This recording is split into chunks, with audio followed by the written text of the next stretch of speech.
Hey, Tim here. Welcome to Budget Bronco. Today on the Bronco, we are going to be installing a transmission skid plate.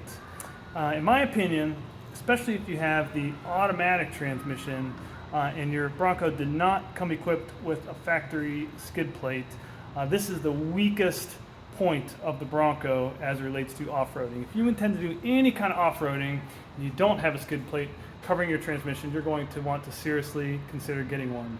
If you're not sure if you have a transmission skid plate already, let me show you how you can check. If you look at your Bronco, you're going to want to go underneath the Bronco right about at the back of the wheel well, come right underneath. And on mine, I have an automatic transmission, so this is the transmission. Obviously this one is made of cast metal. I think it's going to be a lot sturdier than the automatic version, so I'm not too worried about my manual, but better safe than sorry. If you have the automatic transmission, it's going to look like this.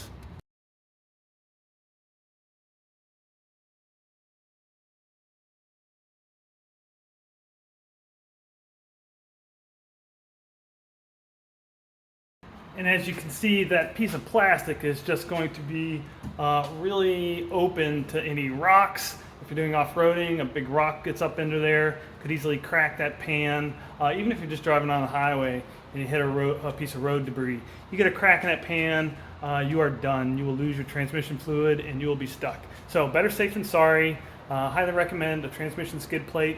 Today I'm going to show you how to install one. I'm going to be installing the Mabett skid plate, and I'll show you a little bit about the product and how to install it, and we'll be good to go. So let's go. This is the skid plate sitting on my garage floor in the orientation that it gets installed on the Bronco. So this is the front of the Bronco.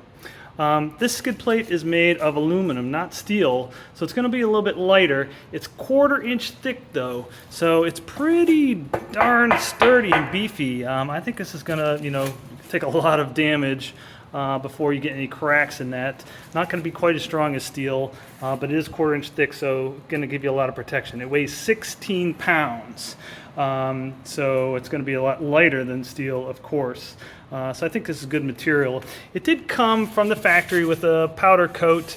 A couple areas, I'll zoom in here, had a little bit of blemishes in the powder coat, so I went ahead and kind of touched those up with some aftermarket touch-up paint that I had. But for the most part, the powder coating seems to be really nice and good coverage.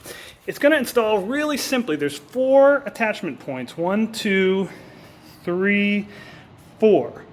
3 of those install with just basic bolt and a bolt that goes through this cup.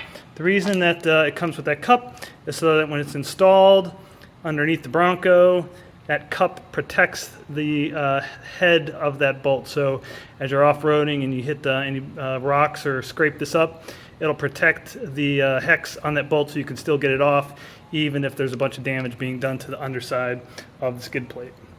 So 1, 2, 3 points on the Bronco. It utilizes factory stock threaded mounting holes, so real easy. Just thread these up underneath. The 4th hole, however, has to fit into a slot on the frame, and so for that you have to install this custom bracket that comes with the skid plate. So I'll show you how to do that next. So we're here under the Bronco looking straight up, and this is the front of the Bronco.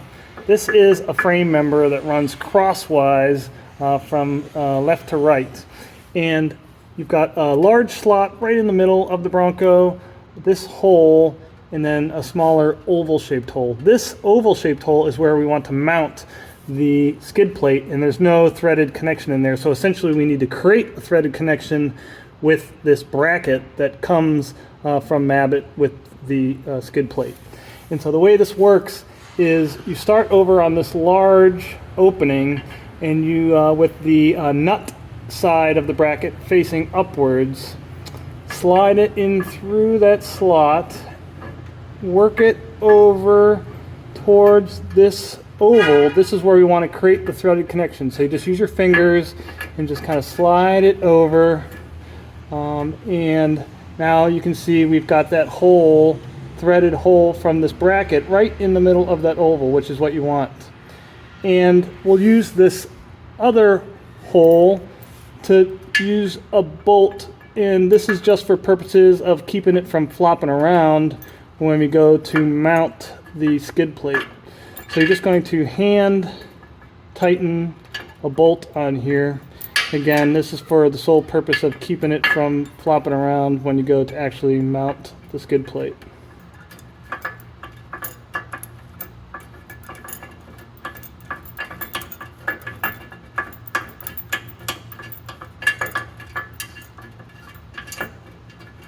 Alright, now I've got this finger tight, and that'll keep this from flopping around, and the hole is right where we want it, in the middle of that slot.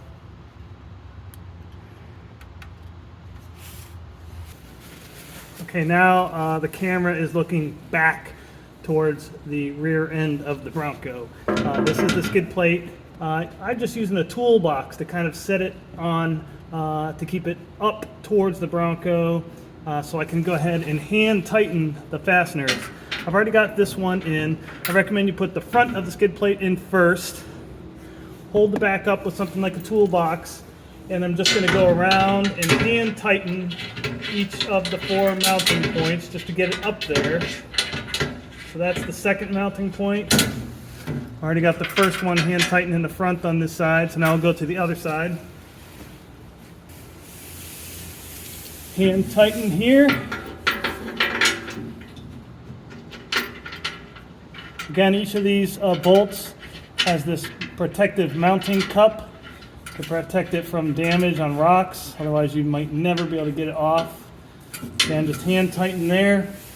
And then the fourth and final one. This is the slot that was created with the mounting bracket. So that hole is ready to go. And again, just hand tighten there as well.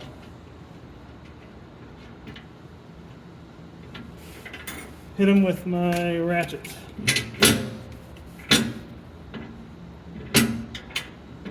This is a 14mm socket.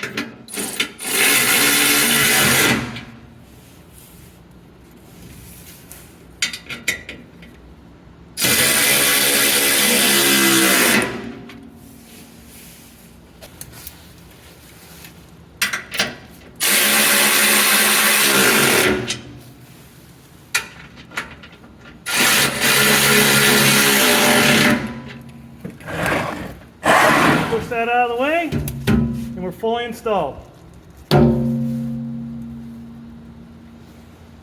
That is it for today on Budget Bronco.